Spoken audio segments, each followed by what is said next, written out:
good afternoon.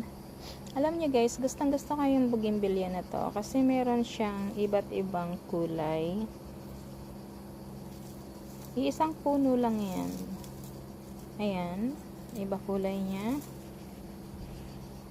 Ayan siya oh, diba? Tapos, ito yung dark. Ito yung dark. Tapos, ito yung very light. Ang ganda niya. Kaya hindi ko siya pinuputulan kasi gustong gusto ko siya. Tapos, dati yan, hindi siya namumulaklak lagi. Kasi doon siya nakalagay oh. Tapos ngayon, inilibing ko siya dito. So, lagi na siyang may bulaklak. Ayan. Padadamihin ko to. Ganda, diba? May orange. Ayan oh, orange. Tapos light. Tapos ito very light. Yan. Ganda, diba? Ganda-ganda oh.